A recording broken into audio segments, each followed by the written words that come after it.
Ministerios Internacionales Roca Eterna, desde la ciudad de Austin, Texas, presenta Perfeccionados por la Doctrina, con el propósito de cumplir con el llamado de capacitar al cuerpo de Cristo a través de la enseñanza de la Palabra de Dios, por medio del apóstol Marco Tulio Noriega.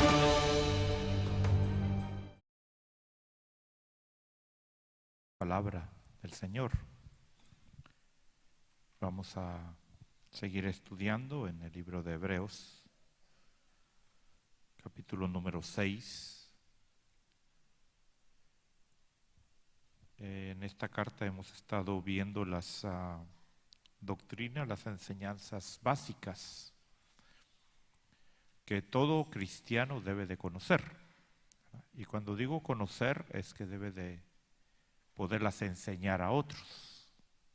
Ese es el propósito, conocer para enseñar, para transmitir a otros el conocimiento. Dice Hebreos capítulo 6, verso 1, dice: por tanto, dejando las enseñanzas elementales acerca de Cristo, avancemos hacia la madurez. Que hay una meta que alcanzar, hay que madurar. No podemos quedarnos en el nivel que estamos. No echando otra vez el fundamento. Y empieza ahí a describir las 6 doctrinas que son del fundamento. Dice el arrepentimiento de obras muertas. Ya hablamos acerca del arrepentimiento de obras muertas, o sea, el reconocer que nadie se va a justificar delante de Dios por sus buenas obras, ¿verdad? Eso es fundamental. Por eso es que la religión está en contra de la voluntad de Dios, porque la religión lo que quiere es justificarse por las cosas buenas que pueda hacer y ser aprobado por Dios en base a lo que el hombre puede hacer, ¿verdad? Entonces, tenemos que arrepentirnos de habernos querido justificar delante de Dios por una buena conducta, ¿verdad? Por algo bueno que pudimos haber hecho. Yo me recuerdo cuando era joven, yo estuve en los Boy Scouts. Y una de las cosas que tenía que hacer uno como Boy Scout es hacer su buena obra todos los días, ¿verdad? O sea, le preguntaban a uno, ¿cuál fue la buena obra que hiciste hoy? ¿Verdad? Eso era algo que le fomentaban a uno, ¿verdad? Pero dice la palabra de Dios que toda obra que el hombre pueda hacer es trapo de inmundicia delante de Dios, ¿verdad? Entonces yo espero que usted se haya arrepentido de que si usted trató de justificarse, ¿verdad?, portándose bien supuestamente, eso no le valió, ¿verdad? No le valió. Luego la otra es la fe hacia Dios, ¿verdad? Pero la fe hacia el Dios verdadero, porque cada uno se inventa su propio Dios, ¿verdad? Yo estoy seguro que usted tiene su concepto de Dios, yo tenía mi concepto de Dios. Y cada persona tiene su concepto de Dios. Ahora, la pregunta es, ¿ese concepto de dónde salió? ¿Dónde está la imagen que tú tienes de Dios? ¿Quién te la forjó? ¿Quién te la estableció en tu pensamiento? Porque si no fue la palabra de Dios, es un Dios falso, ¿verdad? Por eso Dios le dijo al pueblo de Israel, no te vas a hacer imagen de mí. ¿Por qué? Porque ya Dios estableció su imagen en la palabra de Dios. Entonces, si yo quiero conocer la imagen de Dios, yo tengo que ir a la palabra del Señor. Yo tengo que escudriñarla, porque aquí está el carácter de Dios, aquí está quién es Dios. Entonces, la fe hacia el Dios, pero la fe hacia el Dios verdadero. Luego dice de la enseñanza sobre lavamientos. Hay una versión que dice enseñanza de los bautismos. ¿verdad? Y todo eso tiene que ver con la purificación realmente. ¿Qué es la verdadera purificación que Dios nos pide en su palabra? Porque los judíos tenían ciertos rituales que tenían que hacer para, según ellos, estar puros delante de Dios, ¿verdad? Pero todo eso queda invalidado y ahora Dios nos da a nosotros un plan de cómo nosotros realmente debemos de ser puros delante de su presencia. Luego está la imposición de manos. La imposición de manos tiene que ver con la autoridad, ¿verdad? El estar sujeto a autoridades espirituales, pero que Dios verdaderamente ha establecido. Porque hoy hay mucha autoridad que Dios no ha establecido. Hay gente que dice, no, si es autoridad, Dios la puso. No, no quiere decir precisamente que Dios la haya puesto. Hay autoridades que no son puestas por parte de Dios. Ahora, las que son puestas por parte de Dios, esas sí son verdaderas autoridades. Entonces, la imposición de manos tiene que ver, hermano, con nuestra comisión al ir a hacer el trabajo de Dios. ¿Quién te autorizó a ti a hacer el trabajo de Dios? Cuando tú te vas a involucrar en la obra de Dios, ¿quién te dio a ti la autoridad? ¿Quién te mandó?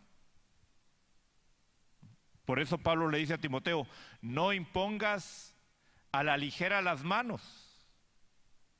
¿Por qué? Porque vas a enviar a alguien que no está capacitado, que no está preparado, y en lugar de bendecir la obra, en lugar de edificar la obra, la va a destruir. Vemos el caso, si quiere acompañarme al libro de los Hechos, estoy nada más haciendo un pequeño repaso porque necesitamos fortalecer, hermano, la palabra en nuestros corazones. Y en Hechos capítulo 15,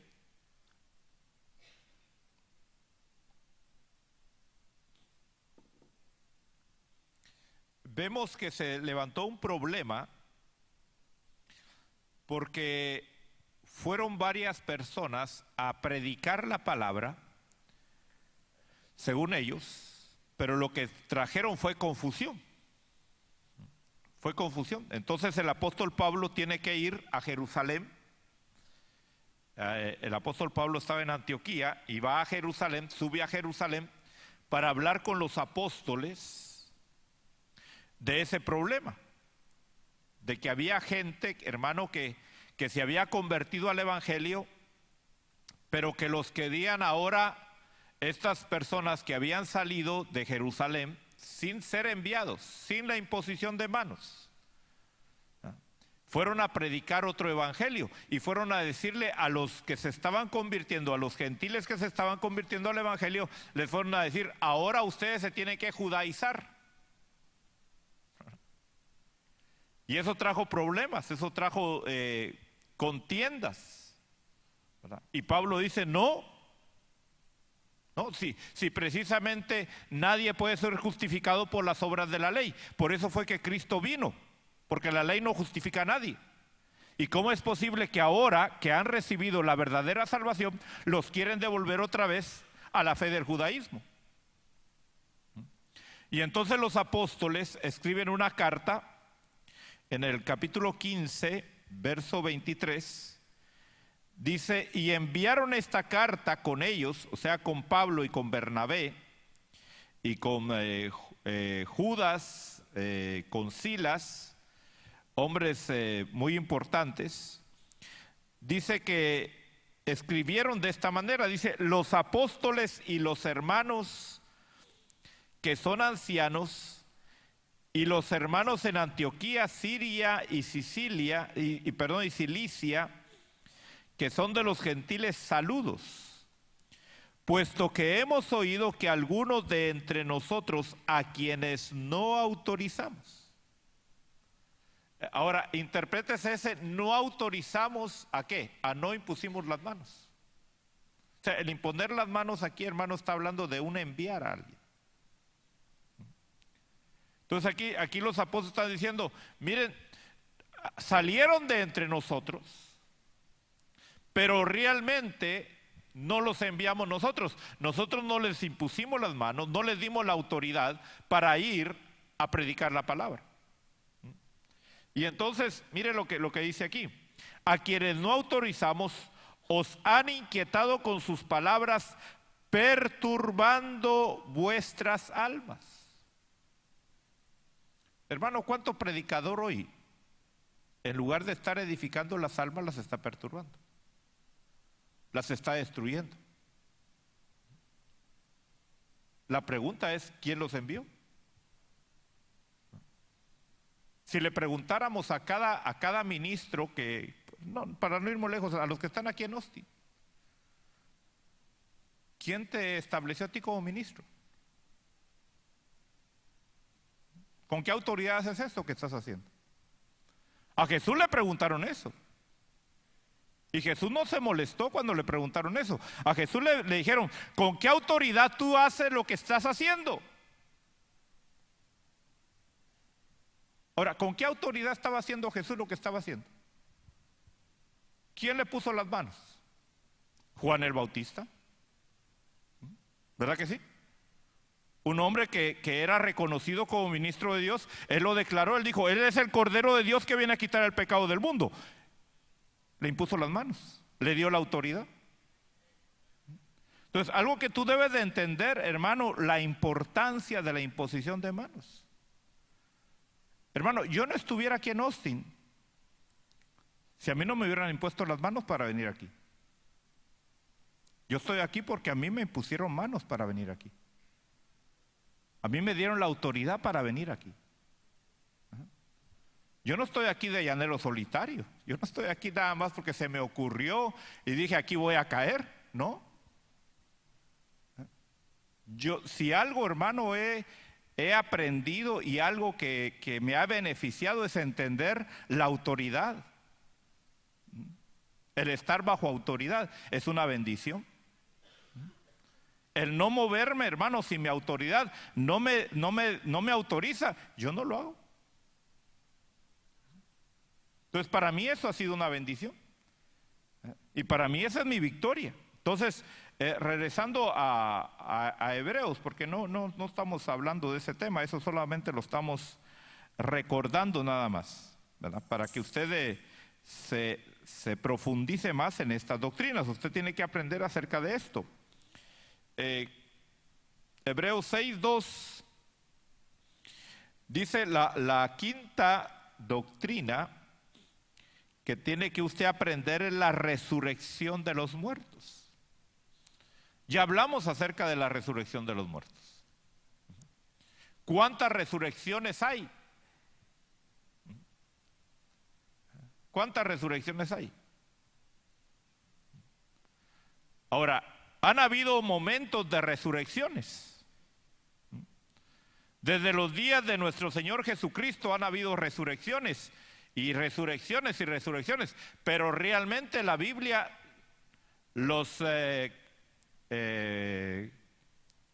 ¿cómo se puede? ¿Cuál es la palabra que se usa? Los resume en dos resurrecciones. ¿Cuáles son? ¿Cuáles son? ¿Eh? ¿Usted sabe cuáles son las dos resurrecciones? ¿No sabe? Está fácil, hermano. ¿Cuál es? La primera y la segunda resurrección. Es lo que la Biblia dice. Es lo que la Biblia dice. Mira, es que a veces nosotros nos complicamos tanto la vida, hermano. La Biblia nos lo simplifica. Ahora, tenemos que entender cuál es la primera resurrección y cuál es la segunda resurrección. La primera resurrección es aquella donde resucitan todos aquellos los que van a ser salvos del lago de fuego. Y en la segunda resurrección van a resucitar todos aquellos que no van a escapar del lago de fuego, sino que van a ser echados al lago de fuego. No importa en qué momento resucitaron. No importa si resucitaron juntamente con Cristo hace 2000 años, porque cuando Cristo resucitó, resucitaron varios con él. Eso lo habla el Evangelio de Mateo, que juntamente con Cristo, después de que Cristo resucitó, resucitaron varios justos juntamente con Él. A ellos se les llaman las primicias, ¿verdad? Luego vendrán otros, hermanos, que van a ser arrebatados y transformados, y luego vendrán otros, hermanos, y poco a poco, pero todos los que van a escapar del lago de fuego pertenecen a la primera resurrección. Y todos los que no resucitaron en la primera resurrección van a ser condenados en el lago de fuego. Y la sexta doctrina que usted debe de conocer, hermano, dice aquí al final del verso 2, Hebreos 6:2, dice, es de el juicio eterno. Eso está tremendo. Porque hoy no se quiere hablar del juicio. Es más, fíjese que una de las formas que están tratando de callar al cristiano, al verdadero cristiano, al que cree en el evangelio bíblico, no al que se han inventado hoy en día. Porque hoy se han inventado, hermano, un evangelio de fantasía, ¿verdad? Donde, hermano, la verdad, yo me sorprendo cómo la gente la están preparando para irse al lago de fuego. La están enseñando a conquistar el mundo al costo de su alma. Y el Señor lo advirtió y dijo, ¿de qué le sirve al hombre conquistar el mundo si va a perder su alma? Pero el verdadero evangelio, hermano, es aquel que predica la condenación del hombre por causa de su pecado.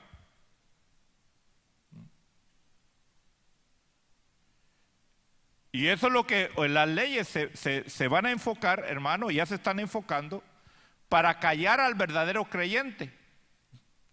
¿Por qué? Porque ya se está llegando a ese punto donde te van a demandar a ti, si tú les hablas del lago de fuego, al pecador te va a demandar, porque lo estás asustando. Porque le va a dar pesadillas. Y tú le arruinaste su vida. Sí. Mire, parece ridículo, parece absurdo. Pero así se están estableciendo las leyes. Donde ya no se va a permitir, hermano, que se hable del lago de fuego, de la condenación del hombre. Entonces, ¿dónde queda el evangelio? ¿Dónde queda Cristo? Si Cristo precisamente vino al hombre, ¿para qué? Para ocupar su lugar en el lago de fuego. Entonces mire la estrategia que el enemigo está usando para callar la voz del verdadero evangelio. Pero usted no tiene que ser ignorante, usted tiene que conocer cómo es el juicio eterno. ¿Cómo va a ser? ¿Quiénes van a ir? Va a haber un juicio. ¿Qué clases de juicios van a ser? ¿Será que usted ya está libre de todo juicio? ¿O todavía hay juicios que se están estableciendo? ¿Quién va a juzgar? O sea, todas esas preguntas, hermano, usted las tiene que saber responder.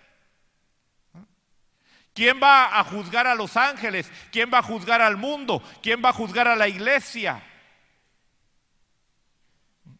Todo eso usted lo debe de conocer. Pero no en la imaginación, sino con la palabra del Señor. Porque, hermano, todo está aquí en la palabra de Dios. Mire, yo me sorprendo tanto en la palabra de Dios, hermano, que hasta se preocupa de las cosas más insignificantes. Mire, hasta le enseña a usted cómo sonarse la nariz. Sí. Le dice ahí que no te la suenes muy fuerte porque te va a sangrar. Así dice. ¿Lo ha leído usted? ¿No lo ha leído? ¿Por qué no lo ha leído? ¿Ah? Mire qué tremendo. Mire, ¿usted lee la Biblia, hermano? Mire, no le estoy diciendo si la estudia, solo si la lee. Pero usted debería de ser un estudioso de la palabra de Dios, hermano. Si es su tesoro, es su manual. Entonces, mire qué interesante es poder saber que han habido juicios que Dios ha establecido. Porque hay un pensamiento que se da y es que dice que Dios es amor y que ya Dios ya no va a condenar a nadie, que ya Dios no va a juzgar a nadie, que Dios va a perdonar a todos. Y son conceptos, hermano, muy lindos, pero no son verdaderos. Son falsos. Porque el juicio de Dios todavía, hermano, sigue activo aún dentro del pueblo de Dios. Y lo hemos estado viendo. El apóstol Pedro, yo le creo más al apóstol Pedro que a cualquier predicador del día de hoy. ¿Usted a quién le cree más? ¿Ah? ¿Al superapóstol del siglo XXI o al apóstol Pedro? Yo le creo más a Pedro. ¿Ah? ¿Qué dijo el apóstol Pedro? Dijo que era necesario que el juicio empezara por la casa. Y si el juicio iba a empezar por la casa, ¿qué le esperaría al impío y al pecador? Ya le he dado la cita, por eso no se la voy a leer ahorita. Y si a usted le interesa, pues lea las cartas del apóstol Pedro y ahí lo va a encontrar, ¿verdad? Entonces, mire qué necesario es entender que hay juicios. Y usted debe de entender, usted debe de conocerse, usted debe de juzgarse, porque usted está siendo preparado para ser juez. Y usted lo debe de entender. Y yo lo he enseñado, se lo he enseñado. Usted tiene la opción de llegar a ser juez. Ahora, si usted no es juez, usted va a ser juzgado. Yo se lo he dicho. ¿Qué prefiere usted? ¿Ser juzgado o ser juez? ¿Ah? Si usted está en una sala de juicio, ¿dónde le gustaría estar? Sentado. ¿Como acusado o como juez? Pues entonces prepárese. Porque no es nada más de decir yo quiero ser juez, todos queremos ser jueces, pero ¿tendremos la capacidad de ser jueces? ¿Habremos dado la medida para ser jueces? Habremos cambiado de tal manera, hermano, que seamos imparciales y que estemos del lado de Dios. Por eso cuando entendemos la palabra de Dios, cuando Dios escogió, hermano, a los que iban a ministrar como parte de la tribu que Dios había escogido para sacerdotes y para ministros, Dios escogió, primeramente había escogido a los primogénitos. Usted sabe, cuando el pueblo de Israel salió de Egipto, Dios apartó a los primogénitos. Dios a los primogénitos les dio una doble salvación. Porque primero los salvó del destructor. ¿Verdad que sí? ¿Verdad que todo primogénito estaba condenado a morir en Egipto? Todo. Aún los hijos de los judíos estaban condenados a morir. Iba a pasar el destructor, iba a matar a todo primogénito. Pero ¿qué pasó? Pusieron sangre en las puertas. Ahora, ¿esa sangre a quién salvó? ¿A los israelitas o a los primogénitos? A los primogénitos. ¿Por qué? Porque el destructor pasó por las casas de Egipto también. ¿Y mató a todos los egipcios? No. ¿A quiénes mató? A los primogénitos. Andaba buscando primogénitos nada más. Pasó en medio del ganado, hermano, y mató a todo primogénito del ganado. Entonces vemos que la sangre salvó, no a los israelitas, salvó a los primogénitos. Ahora, después de que fueron salvos, les salvaron la vida. ¿Qué hace Dios? Los saca de Egipto. Los salva del yugo de Faraón. Entonces los primogénitos tenían una doble salvación. Y Dios, hermano, cuando usted lee, yo le invito, mire, todo esto yo se lo digo, hermano, para que usted se interese en leer la Biblia. Yo no aquí le vengo a contar algo que vi en Hollywood en la película de los 10 mandamientos, esos son cuentos. Sí, hay gente que ya vio los 10 mandamientos y dice, ya sé lo que pasó. No, hermano, ahí hay un montón de mentiras. Lea la Biblia mejor, estudie la Biblia. Y ahí usted se va a dar cuenta, hermano, de cómo salen los israelitas, y los que presentan los sacrificios al principio son los primogénitos. Dios los había apartado. Dios dijo, ustedes van a ser mis escogidos para ministrar delante de mí. Pero ¿qué pasó? Cuando viene la prueba, viene el momento, hermano, en el cual Moisés sube al monte. Y no es casualidad, mire, porque Moisés es un tipo, es una figura, es un ejemplo de nuestro Señor Jesucristo.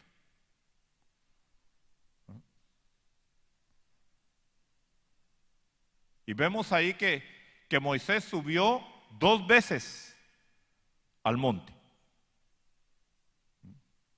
O sea, subió un montón de veces, pero 2 veces subió 40 días. Y cuando sube, y usted sabe que subió, ¿y qué hicieron los israelitas? Se hicieron un becerro de oro. Y empezaron a decir, este es el Dios que nos sacó de Egipto. Hermano, es que por eso yo cuando veo eso, digo yo, de veras que nosotros somos bien tercos, hermano. Mire, porque cuando llegaron al monte Sinaí, ¿qué sucedió? Dice la Biblia que Dios descendió en una nube al monte Sinaí. Y el monte temblaba, hermano, y el monte echaba relámpagos y se oían los truenos. Y la gente cuando vio eso, hermano, se estremeció. Temblaba y decía, Dios ha descendido, Dios está con nosotros. Hermano, la gente no podía ver a Dios, pero podía ver la manifestación de Dios en la nube. Tembló el monte, hermano. Y la gente estaba asustada, hermano. Ahí temblando. Uy, ahí está Dios, ahí está Dios, ahí está Dios. Pero la pregunta es, ¿cuánto tiempo les duró la emoción? Mire, es que ese es el problema, hermano, del ser humano. Y usted debe de entender esto. Porque como humanos que somos, nos acostumbramos a todo, hermano, a todo. Mire, el pueblo de Dios se acostumbró a esa gloria. Lo que era al principio, hermano, era algo maravilloso. De ahí se levantaban todos los días y decían, ahí está la nube todavía.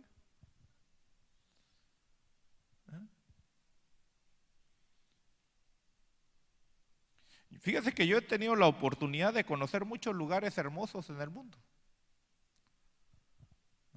Hay unas maravillas, hermanos, que Dios ha hecho en la naturaleza, preciosas, preciosas.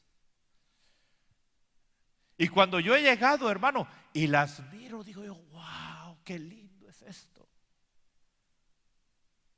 Hermano, y puedo pasar horas viéndolo y admirándolo, contemplándolo, diciendo, Señor, de veras que tú eres un artista tremendo.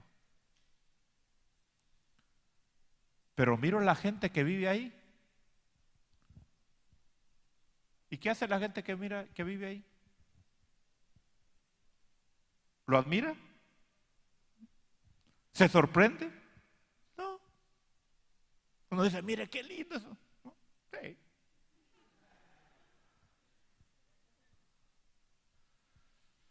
Mire, el hombre a todo se acostumbra, hermano. Aún a la presencia de Dios se acostumbra. Y tú debes de tener mucho cuidado de no desvalorizar lo espiritual.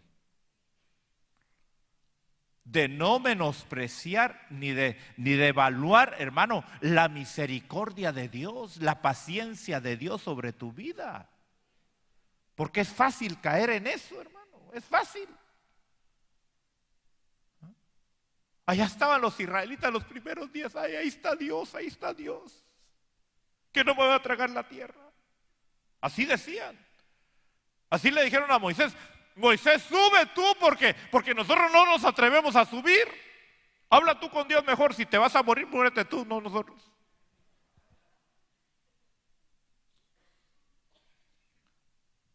Y a los 40 días, ¿qué estaban haciendo?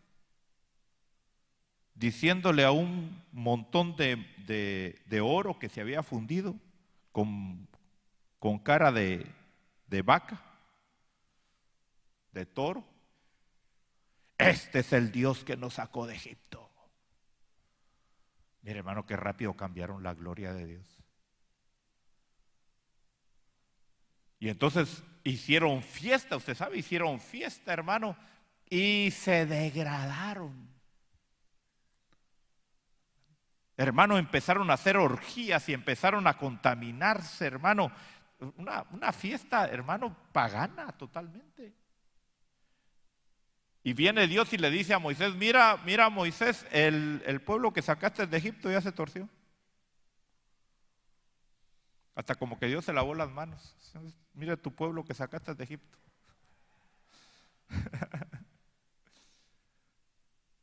Está haciendo fiesta ahí abajo.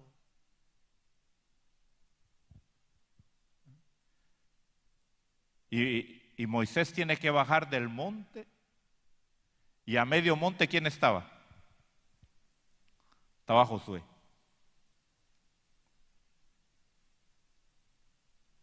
Y cuando vienen bajando, le dice Josué: mira, como que hay un grito de guerra, como que está peleando el pueblo de Dios ahí abajo. ¿Y qué le dice Moisés? No es grito de guerra,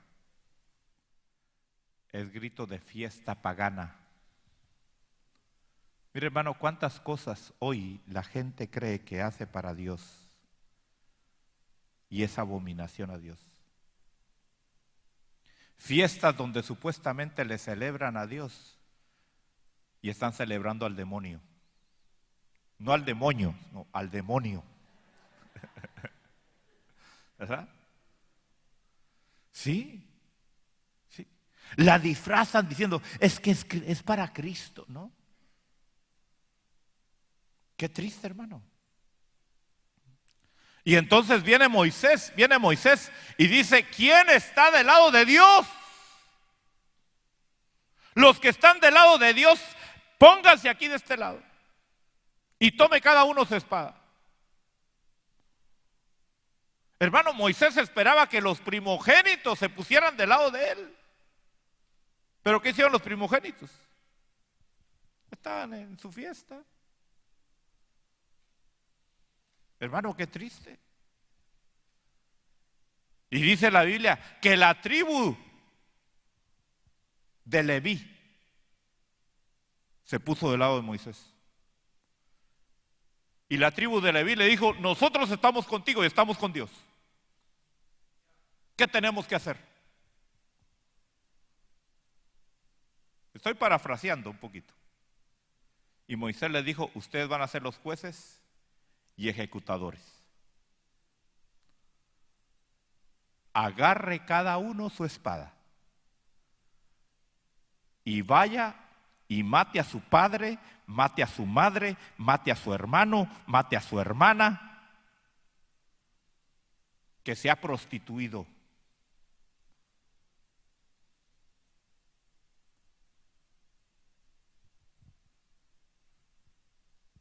¿Usted al lado de quién está?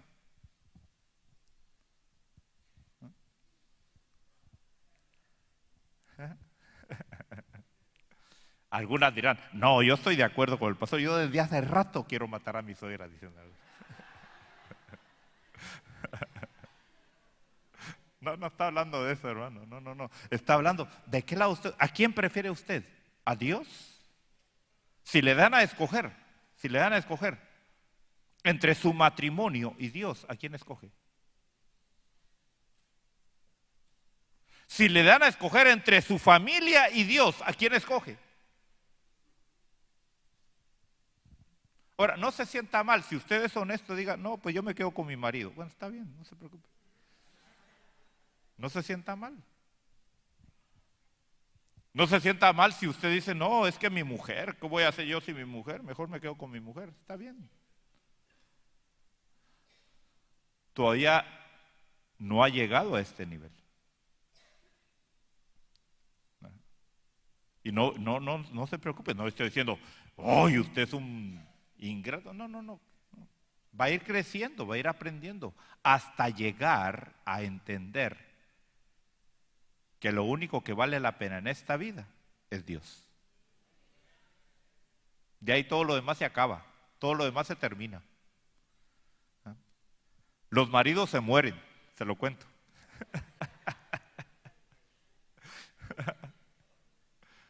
¿Verdad que sí? Los hijos traicionan.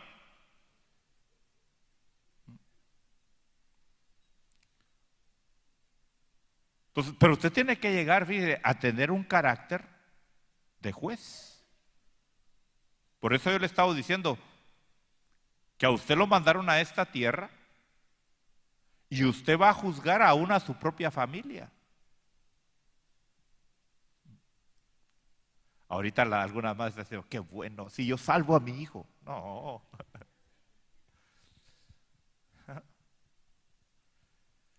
Con el carácter de juez. Ahí es donde voy a ver yo la justicia de Dios operando en algunos matrimonios, porque hay muchos esposos que no han dejado que sus esposas busquen a Dios. O hay esposas que no dejan buscar a sus esposos, a Dios. Y ellos los van a juzgar. Le voy a decir, ¿te acordás? ¿Cómo me ponías trabas para que yo no le sirviera a Dios? Te condeno.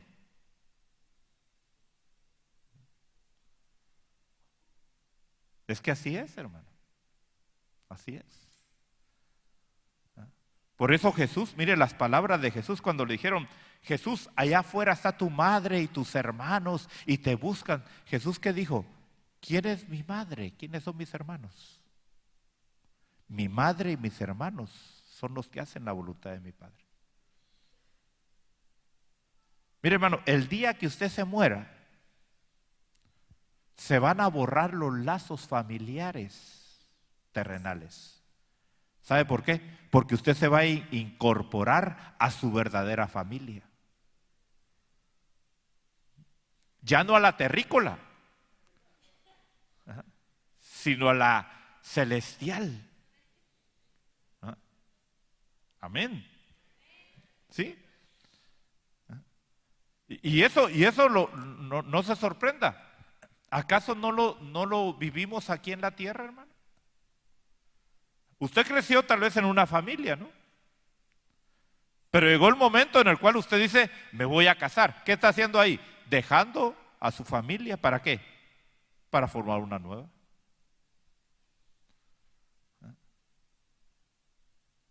Y hay muchos que cuando su familia se opuso a que se casaran, ¿qué dijeron? Pues que me ignoren si quieren, pero yo hago mi nueva familia.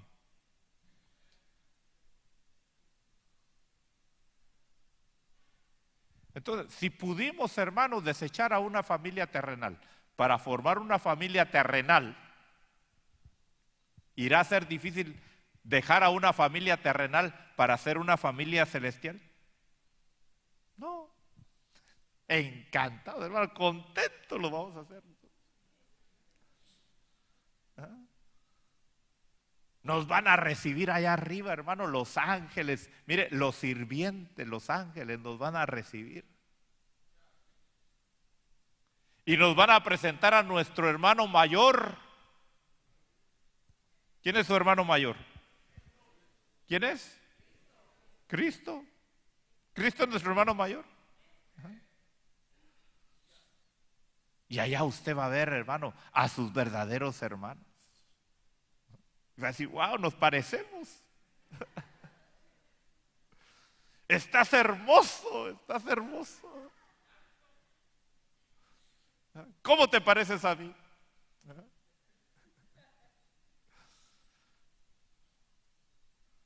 Entonces, pero mientras llegamos a eso, tenemos que entender la realidad, que estamos bajo juicio todavía. Ahora, tenemos que estar escapando de esos juicios. Y hemos estado viendo algunos ejemplos de los juicios que Dios ha hecho antes, ¿verdad? Ya vimos, por ejemplo, el juicio del querubín de Ezequiel 28. Ya vimos el juicio de el hijo de la mañana de Isaías 14. Ya vimos el juicio de la serpiente antigua en Apocalipsis capítulo 12. Pero vamos a seguir un poquito ahí con la serpiente antigua. Vamos a ir ahí al capítulo 12 de Apocalipsis.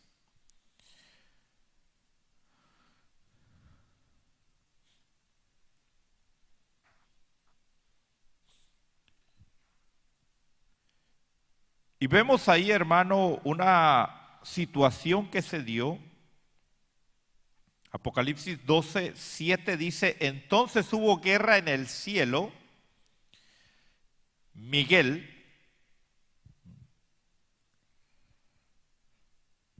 y sus ángeles combatieron contra el dragón, y el dragón y sus ángeles lucharon, pero no pudieron vencer, ni se halló ya lugar para ellos en el cielo.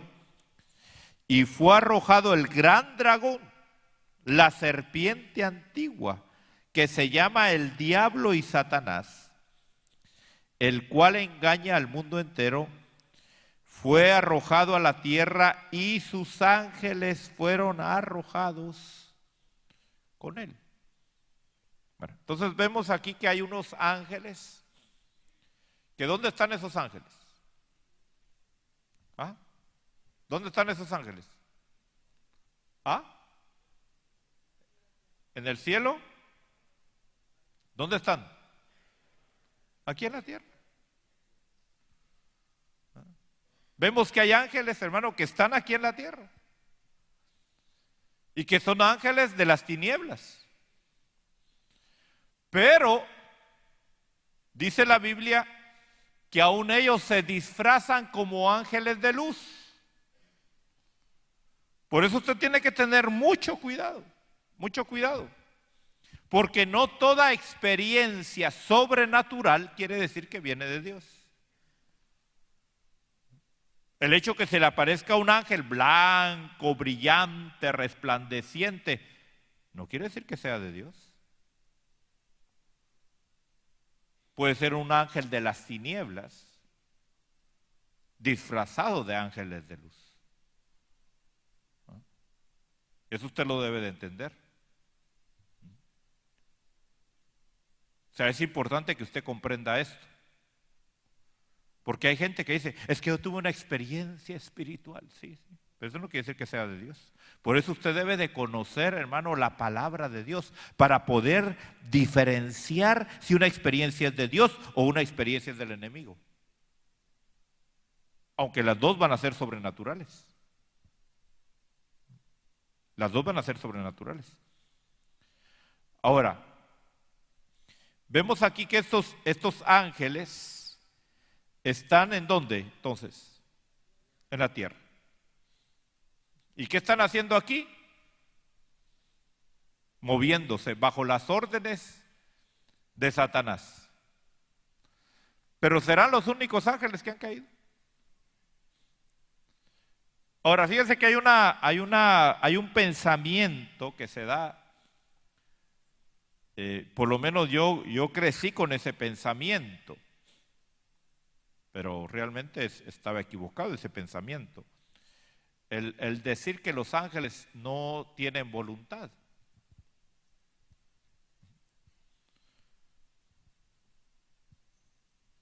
Hay gente que dice que los ángeles, yo quisiera ser como un ángel que no tiene voluntad para hacer la voluntad de Dios. No, pregunto, ¿tienen los ángeles voluntad para obedecer o desobedecer a Dios? Sí. Pues si no, ¿por qué siguieron al gran dragón? ¿Por qué siguieron a la serpiente antigua? Si no tuvieran voluntad, fueran fieles a Dios. Entonces nos damos cuenta que toda creación, no importa qué nivel tengan, todos tienen voluntad. Aún el Hijo de Dios, el Verbo encarnado, cuando vino a la tierra, traía su propia voluntad. ¿Verdad que esa voluntad era diferente a la voluntad de Dios? ¿Sí? Porque Jesús mismo dijo que no se haga mi voluntad, sino que se haga tu voluntad. Se está hablando de dos voluntades ahí. Si no, no hubiera dicho que se haga tu voluntad y no mi voluntad. Si no hubiera llegado a decir, Señor, aquí estoy para que ya se haga la voluntad tuya. Pero aún el Verbo tiene su propia voluntad. Entonces quiere decir que los 24 ancianos tienen su propia voluntad. Los seres vivientes tienen su propia voluntad. Toda creación tiene su propia voluntad. Mire qué lindo cómo trabaja Dios, hermano. Fíjese que yo cada día me sorprendo cómo Dios nos crió a nosotros. Y no estoy hablando solamente, hermano, del cuerpo físico, que el cuerpo físico, hermano, es una maravilla. Si usted entendiera su cuerpo físico, usted se sorprendería. Usted se admiraría. Imagínese que usted come algo y su cuerpo sabe qué hacer con eso que usted come.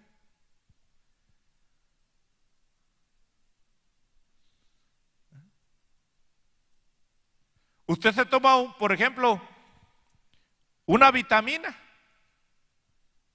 y su cuerpo sabe qué hacer con esa vitamina específicamente. Es una maquinaria interna, hermano, que trabaja dentro. Hermano, eso es una maravilla. Separa la vitamina A, separa la vitamina C, hermano, separan los minerales, híjole, hermano, eso es una maravilla dentro de nosotros. Y todavía hay gente que dice, yo no sé si Dios existe.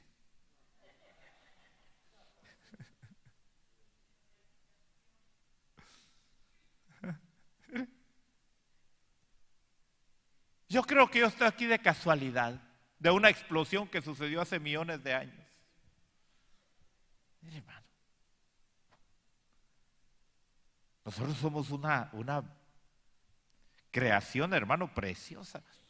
Pero aparte de eso, del cuerpo humano, hermano, algo que a mí me sorprende es cómo Dios hizo nuestra alma. Mire, nos puso sentimientos, nos puso emociones, nos puso capacidad para decidir.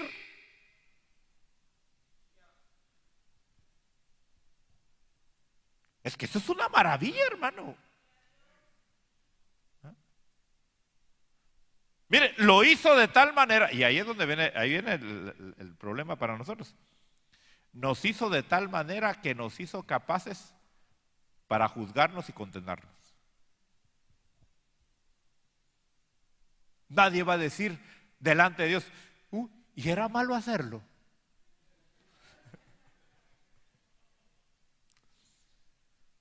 Pero yo nunca leí en la Biblia que estaba eso y que eso estaba malo. Mire, dentro de ti tú sabes si algo está bueno o está malo, aún desde niños. Esos chiquitillos, hermano, que aún están de brazos, ¿usted cree que ellos no saben? Oye, hermano, que se hacen los locos es diferente. Saben más que usted porque usted cree que ellos no saben y ellos sí saben que usted sabe.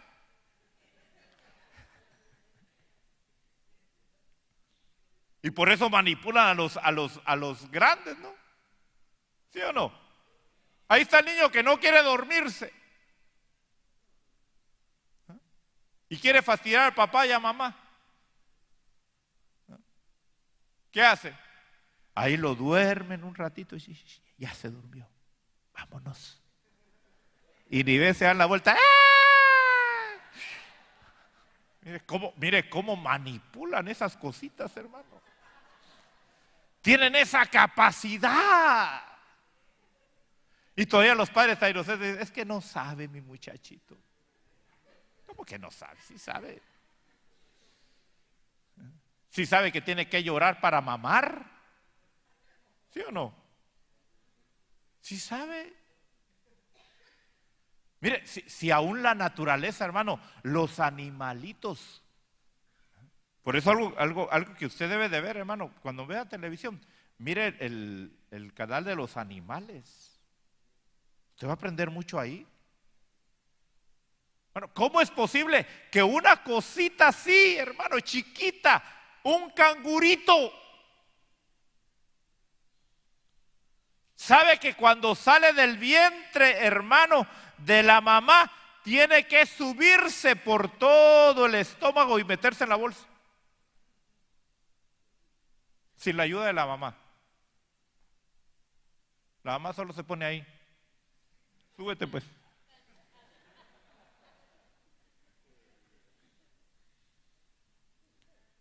¿Quién le enseñó a esa cosita, hermano, que nunca había estado en la tierra? Que tiene que subirse y meterse en la bolsa. Hermano, es que eso es una maravilla. Por eso, ¿cómo no vamos a tener motivos para adorar a Dios, hermano, para alabarle? Hermano, como hablamos este sábado, este martes estudiamos, o el anterior fue, las maravillas de Dios son incontables. Si quisiera enumerarlas, dice el Salmo 39, no puedo. O Salmo 40, no puedo. Son incontables sus maravillas.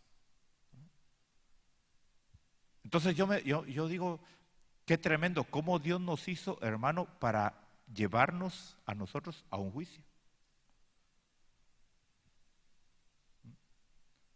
Ahora, vamos a seguir viendo acerca de los ángeles, porque vemos aquí que Dios condenó a estos ángeles, les dio un juicio, los echó del cielo. ¿Y dónde los puso? Aquí en la tierra. Los echó del cielo y los puso aquí en la tierra. Entonces, ¿dónde está su castigo? ¿Ah? Aquí en la tierra, ahorita. Pero vamos a la carta de Pedro, segunda carta de Pedro.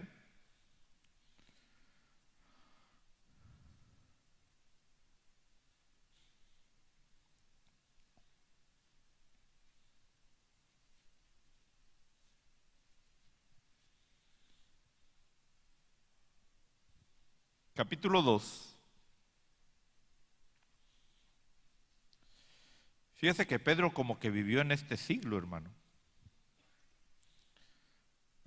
Solo mire, leamos un poquito estos versículos. No voy a entrar en esos versículos, pero quiero que usted los vea. No le voy a cobrar extra por esto, no tenga pena. Pero mire lo que dice el capítulo 2, verso 1. Como que Pedro estuviera viviendo en nuestros días. ¿Qué dice ahí? Mire. Pero se levantarán falsos profetas entre el pueblo.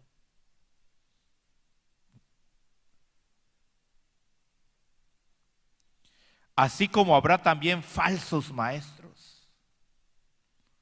Hermano, uno ve la televisión hoy, uno oye la radio y da tristeza, hermano. Da tristeza, de veras. Yo a veces he puesto la televisión, digo yo, para oír la palabra de Dios. Hermano, no hay nada. No hay nada, hermano. Dice, los cuales encubiertamente introducirán herejías destructoras, y negando incluso al Señor que los compró, trayendo sobre sí una destrucción repentina. hermano, hace un tiempo, no muy lejano aquí, no ha pasado ni muchos años de eso. Se levantó un hombre, hermano, que toda la gente dice, qué tremendo maestro, qué tremendo predicador, qué tremendo cómo enseña. ¿Y sabe qué enseñaba? Que Jesús nunca había dicho que había que nacer de nuevo. Que eso era mentira. Y que no nos preocupáramos en creer que Cristo viene, porque hay que hacer la vida aquí en esta tierra.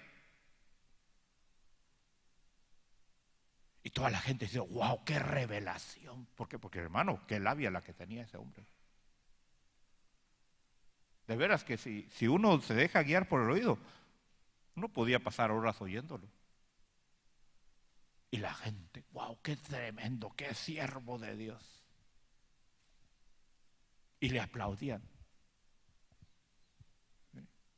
Doctrinas destructoras. ¿Sabe qué tuvo que hacer Dios? Cortarlo. En su propio avión. Se murió. Y todavía lo enterraron como que era un rey, hermano. Una corona de rey le pusieron ahí en su caja.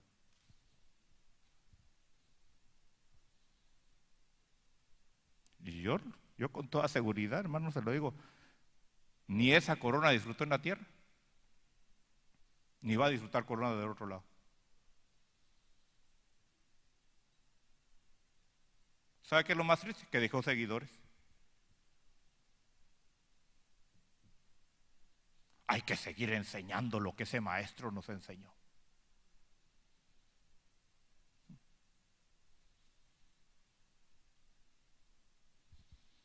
No le digo el nombre porque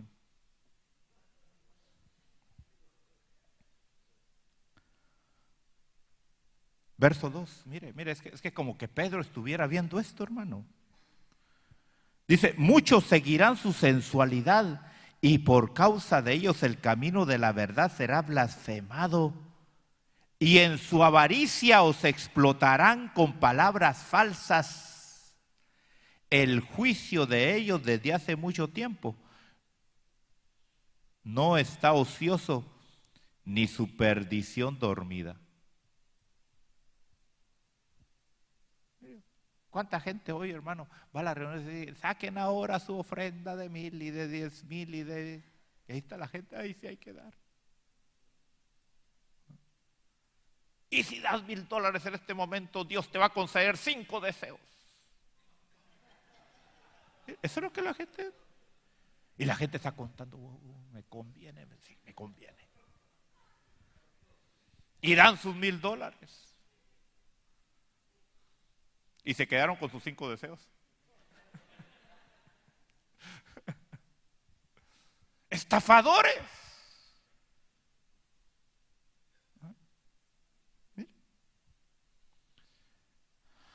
Verso 4, que es el que a mí me interesa. A eso quería llegar. Porque si Dios no perdonó a los ángeles cuando pecaron, sino que los arrojó al infierno y los entregó a fosos de tinieblas reservado para juicio.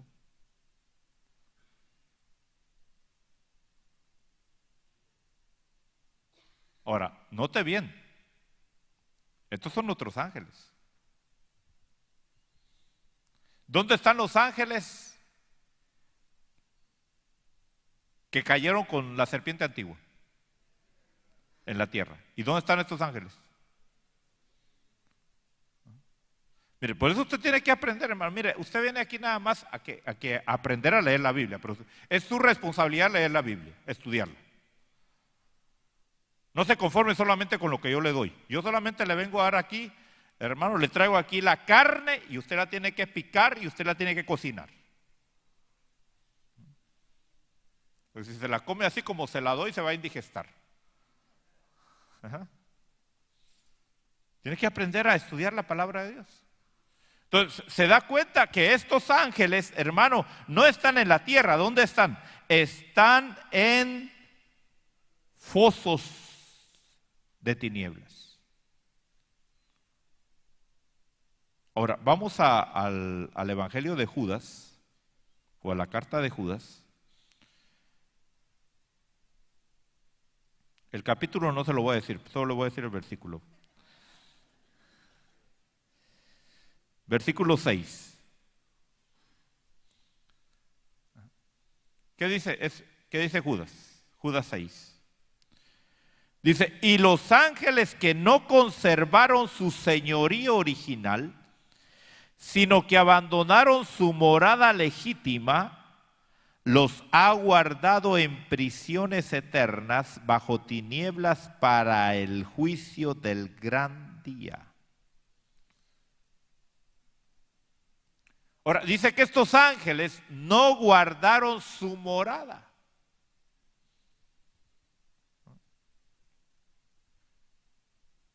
Qué tremendo es esto. Porque, hermano, cuando usted lee la Biblia y usted debe de ir a la palabra del Señor, usted se va a dar cuenta que los ángeles, hay ángeles que han vivido aquí en la tierra haciendo tarea de Dios, haciendo trabajo de Dios. Vamos al libro de Génesis.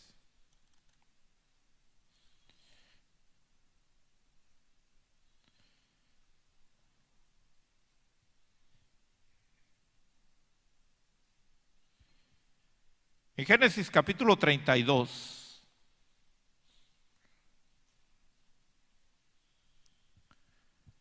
dice, y cuando Jacob, verso 1, dice, y cuando Jacob siguió su camino, los ángeles de Dios le salieron al encuentro.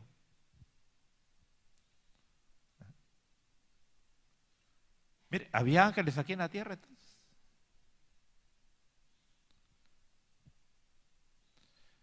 Le voy a decir algo tremendo. ¿Sabe quién hizo la primera Jerusalén que existió? Ángeles.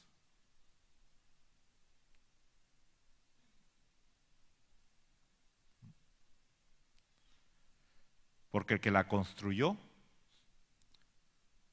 fue Melquisedec. Y Melquisedec no era un humano.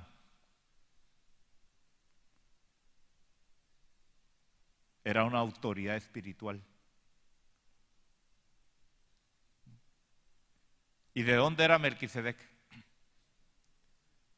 ¿De dónde era rey? ¿De dónde era? De Salem. ¿Y qué era Salem? La que después se convirtió en Jerusalén.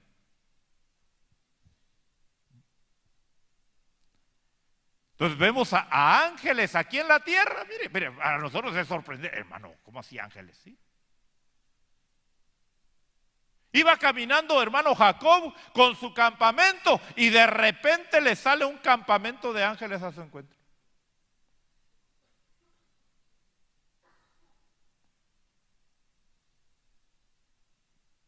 Es que nosotros hemos perdido la sensibilidad espiritual.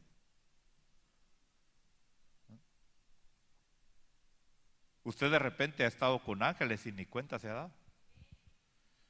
Dice la Biblia que muchos sin saberlo han hospedado ángeles.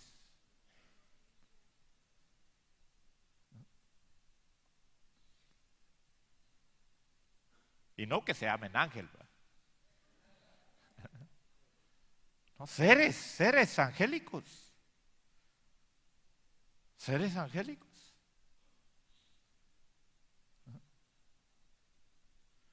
Hoy estaba viendo precisamente un testimonio de un doctor, de un médico, y él estaba contando cómo se convirtió a Cristo. Y pues él dice que él no creía en Dios, él no creía en nada, porque pues él lo tenía todo. Pero tenía ahí unos vecinos que le hablaban mucho de Cristo y entonces dijo, voy a leer la Biblia para ver cómo les contradigo a estos cristianos. Y empezó a estudiar la Biblia para contradecir a los cristianos. Pero bueno, no le voy a contar todo el testimonio, pero llegó el momento en el cual él llegó a la conclusión de creer que verdaderamente Cristo había resucitado. Precisamente el domingo en la noche creo que fue que les recomendé un libro que leyeran. El domingo en la noche fue. ¿Cuál fue ese libro?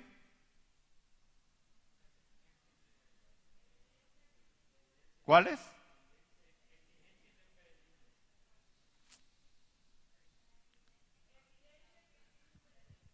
Evidencia que exige un veredicto. ¿Ya lo leyó? Ya, le dije que no lo iba a leer. De nada le recomiendo yo las cosas si no lo lee. Bueno, si usted no vino el domingo en la noche, le doy la oportunidad a usted, le vuelvo a decir a usted, lea ese libro. Evidencia que exige un veredicto. Hermano, hoy todo se puede conseguir, no me diga que no se puede. ¿Verdad? ¿Verdad? Bueno, entonces, y él habla precisamente de esto, de la resurrección de Cristo en ese libro. Pero este doctor, hermano, creyó, empezó a creer, y entonces, en una de esas mañanas, que ya estaba más o menos ya trabajando por Dios, llega con un paciente, y ahí estaba la enfermera, y cuando le va a dar el diagnóstico al paciente, el paciente le dice, ¿y usted ya recibió a Cristo? ¿Usted ya se arrepintió de sus pecados? Le pregunta el paciente al doctor. Hermano, y fue tanta la situación del doctor que se salió. No le contestó, ni lo examinó. Y dijo, ¿y este por qué me está preguntando eso? ¿Ni me conoce? Bueno, después, hermanos, pasaron muchas circunstancias. Después él buscó el récord de ese paciente. Nunca existió. Investigó. ¿Y ese paciente dónde es? No hay récord de él.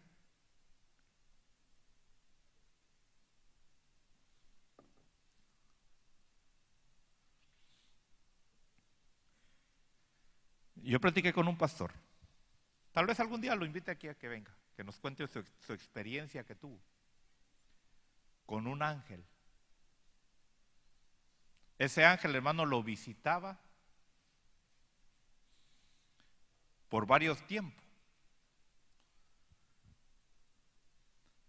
Él tenía situaciones económicas, el pastor, problemas económicos, lo habían estafado en la construcción de su templo y todo eso, y de repente conoce a un personaje lo buscó, se le acercó, le dio su tarjeta de presentación, lo llevó al aeropuerto a que conociera su jet que tenía, le enseñó todos sus estados financieros, hermano, era un multimillonario.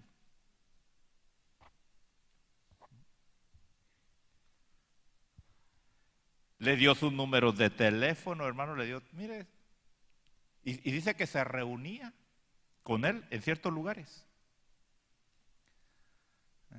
Y cada vez que se reunía, este pastor sentía algo raro con esta persona. Porque, por ejemplo, en una ocasión lo dijo, reunámonos en tal restaurante. Y siempre dice que pagaba y dejaba buenas propinas.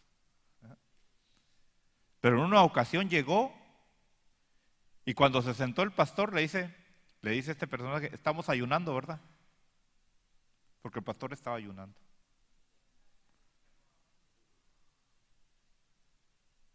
Bueno, para no hacerle largo el asunto, porque hermano, no está loco ese pastor, es un hombre serio.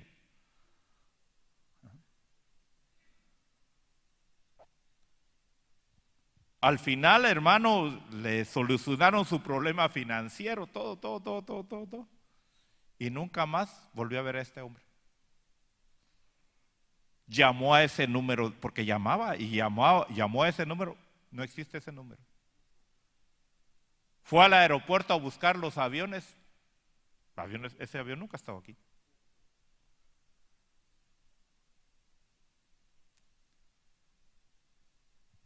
De repente el que está al lado suyo es un ángel, hermano.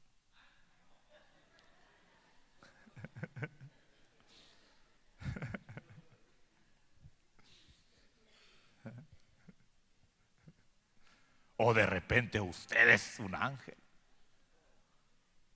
Sí.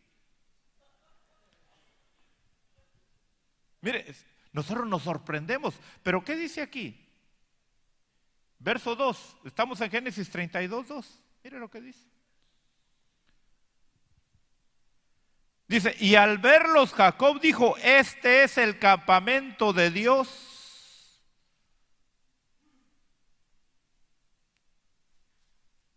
¿A cuántos ángeles vio Jacob? ¿Ah? Un campamento. Ahora, ¿de cuántos ángeles se compondrá un campamento? De uno o dos ángeles. Cuando se habla de campamento, ¿de qué se estaba refiriendo? ¿De cuántos? Ahora, pregunto, ¿qué es un campamento? ¿Ahorita nosotros somos un campamento? ¿Ah? ¿Será que nosotros somos un campamento ahorita?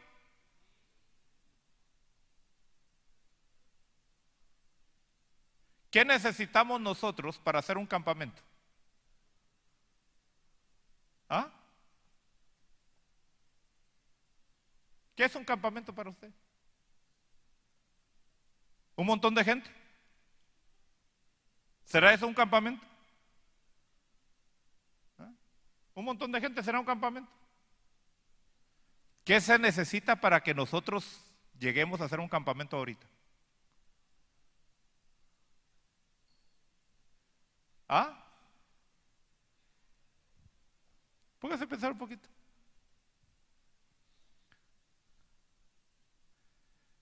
Si yo le digo, hermanos, vamos ahorita nosotros a hacer un campamento, ¿qué tendríamos que hacer? ¿Ah? Tiendas. Tiendas. ¿Sí o no? Entonces, ¿qué tendría que hacer usted? ¿Ir a comprar qué? Su tienda. Y entonces viene y pone su tienda, y el hermanito pone su tienda, y todos ponemos nuestra tienda, y entonces sí somos ¿qué? Un campamento.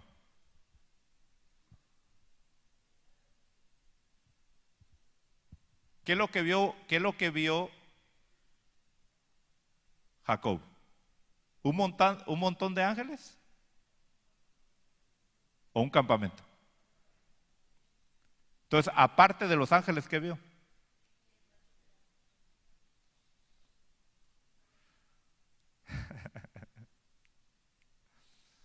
Es que por eso usted tiene que leer la Biblia. Mire, no me crea a mí. Porque alguno va a decir, ese pastor está mero raro hablando cosas raras. No, yo solo estoy diciendo lo que dice la Biblia, hermano. Si usted no lo ve así, usted es el raro.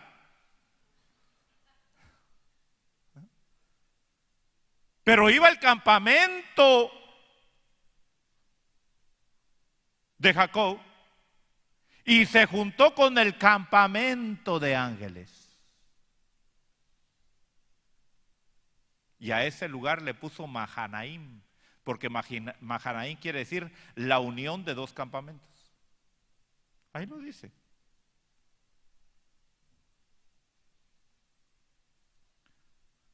Entonces yo pregunto, ¿qué estaban haciendo los ángeles en ese campamento? ¿Qué hacen los campamentos?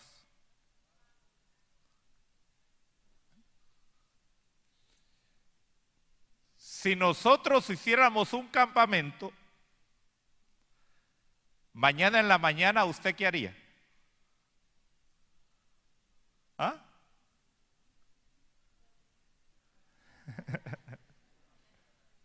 ¿Qué haría? ¿Qué haría mañana en la mañana?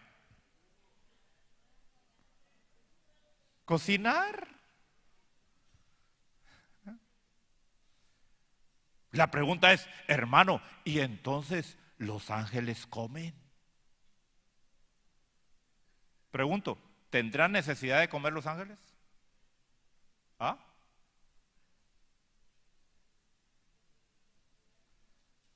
Mire, yo aquí lo estoy poniendo a pensar. Pregunto, ¿tendrán necesidad de comer los ángeles o no? ¿Ah? ¿Quiénes dicen que no? Levanten la mano los que dicen que no. Levanten la mano los que dicen que sí. ¿Y los otros qué dicen?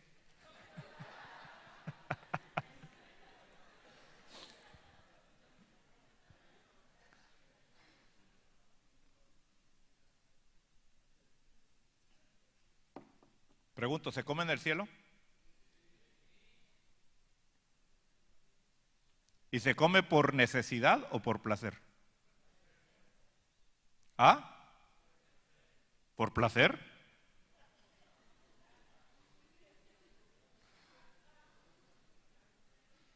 ¿El árbol de la vida se come por placer? ¿Ah?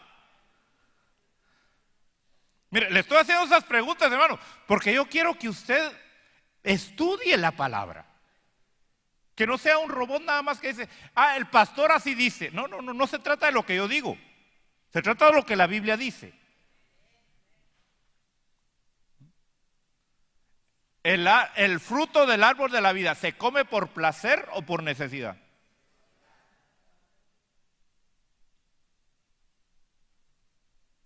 Si usted se muere ahorita y usted resucita,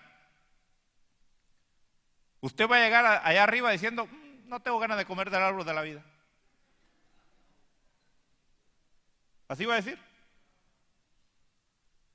¿Qué va a hacer?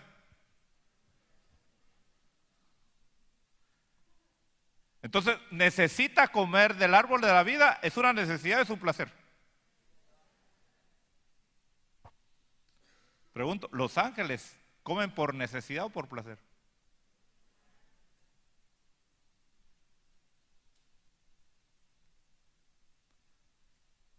Usted sabe que el maná, la comida que comieron los israelitas por 40 años en el desierto,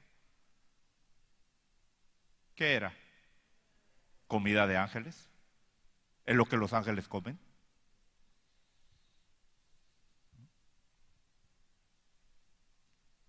¿Se da cuenta cuánta? No, mejor no digo. Que alguno se vaya. ¿Lo digo o no lo digo? ¿Cuánta ignorancia hay?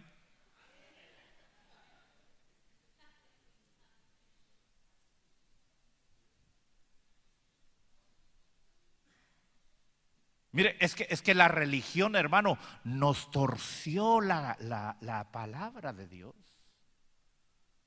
Y creemos el cuento de la Caperucita Roja y creemos a Santa Claus y creemos, hermano, y no creemos la palabra de Dios.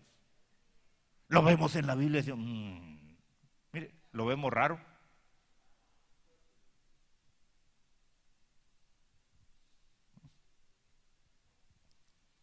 Bueno, ya el tiempo se me fue.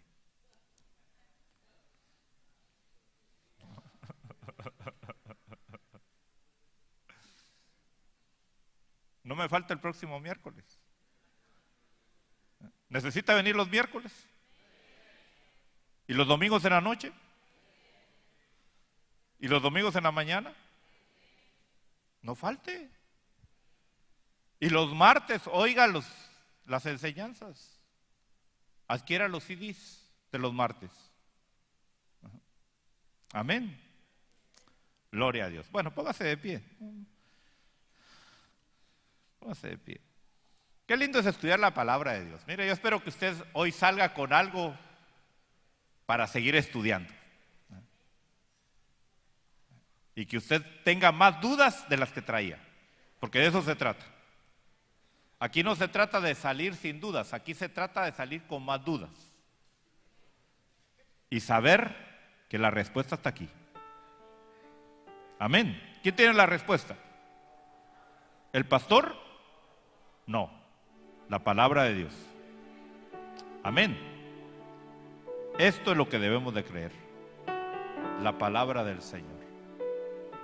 Levante sus manos, démosle gracias a Dios. Dígale gracias, Padre, gracias.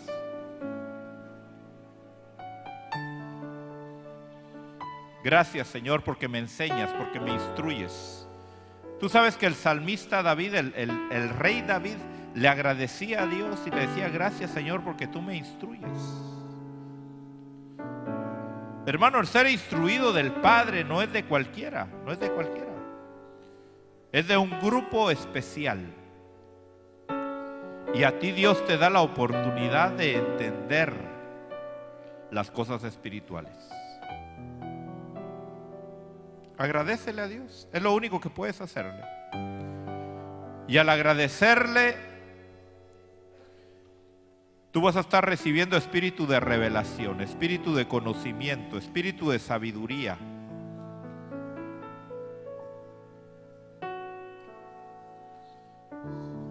Necesitamos, hermano, el apóstol Pablo decía que espíritu de revelación y de sabiduría debía de estar en nosotros.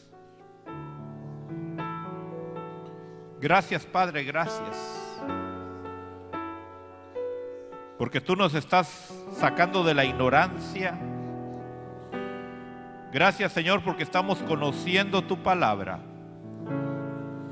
A través de Jesucristo, tu Hijo amado, gracias.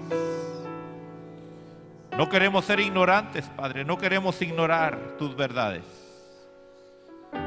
Por medio de Jesucristo recibimos, Señor, tu palabra. Y asimismo, Padre, traemos nuestras ofrendas delante de ti, traemos nuestros diezmos. Traemos un poco de lo mucho que tú nos das. Lo hacemos con gozo, lo hacemos con entendimiento. Recíbelo a través de Cristo Jesús. Amén y amén. ¿Puede venir a dejar su ofrenda aquí al frente? Su diezmo. Si usted va a hacer un cheque, hágalo a nombre de Iglesia de Cristo. Si desea hacer su ofrenda o su diezmo con tarjeta de crédito o de débito, allá en la parte de atrás está la máquina. Usted puede ir allá donde está el hermano con la máquina para hacer su ofrenda o su diezmo con tarjeta de crédito o de débito. Gloria a Dios, gloria a Dios. Bueno, y mientras pasan, solamente quiero recordarle, este viernes tenemos reunión de varones. Así que todos los varones están invitados este viernes a las 7:30 de la noche para estar aquí. Ministerios Internacionales Roca Eterna, desde la ciudad de Austin, Texas, presentó Perfeccionados por la Doctrina, con el apóstol Marco Tulio Noriega. Para mayor información acerca de este ministerio, visítanos en internet www.mirrocaeterna.net.